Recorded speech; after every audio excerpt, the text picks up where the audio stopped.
Bonjour les amis, alors aujourd'hui ma mission, restaurer cette petite hache. Allez, redonnons-lui une petite jeunesse. Bon, j'ai déjà commencé par la libérer de la terre qui était à l'intérieur. Maintenant, on va la dégrossir grâce à la disqueuse. C'est parti. Alors, on obtient un premier jet. Voilà, j'ai enlevé tout ce qui partait en calamine. Et maintenant, sur celle-ci, j'ai enlevé le disque à tronçonner pour ce qu'on appelle un disque à ébarber. Donc, c'est des super disques épais. Rien à voir avec des disques de meulage. C'est vraiment ce qu'on appelle en automobile à ébarber. On sert ça normalement pour meuler les soudures. Alors, comme vous pouvez voir, j'ai changé de look. Déjà changé de look. Bon, il n'y a que là dedans que j'ai pas fait. Et puis là, je vais mettre un petit coup aussi. Je vois que j'ai oublié. Et donc maintenant, on va la polir. Et pour cela, je vais me prendre un bac d'eau. Je vais mouiller la hache.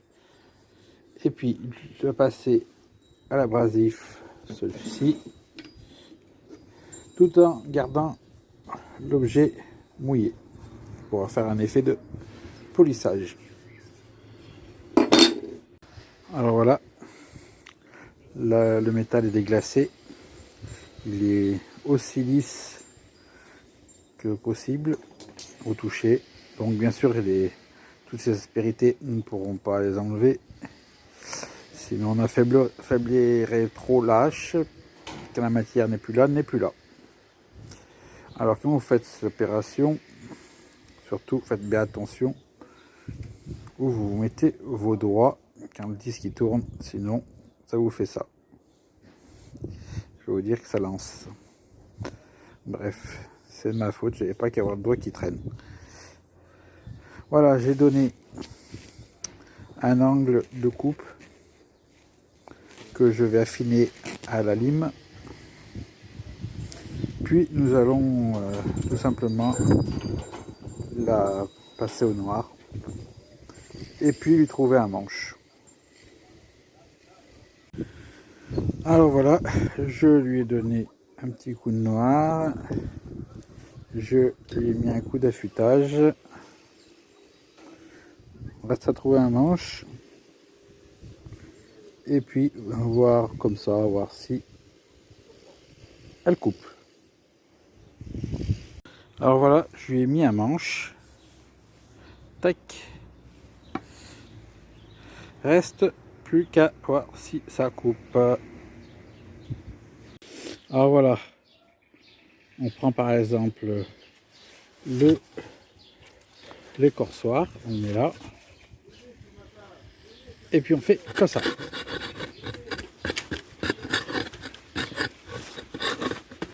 Donc avec une main, c'est pas évident, au moins c'est avec les deux mains. Voilà. Ça enlève l'écorce. Donc c'est bien un écorçoir, je vais vous expliquer exactement. Bon, alors donc, les bûcherons, quand ils allaient couper des arbres, avant d'aller couper les arbres, qu'est-ce qui se passait? Vous avez un employé des forêts qui venait avec cet outil qui permettait d'écorcer donc le tronc de l'arbre qui était à abattre. Une fois que l'écorce était enlevée par cet outil, il venait avec un marteau et frappait avec ce marteau à l'emplacement où il y avait l'écorce. Puis après, ils ont fait aussi le marteau avec l'écorçoir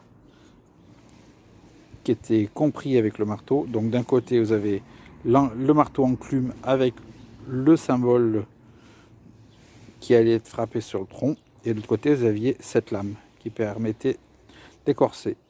Donc avant, c'était deux outils.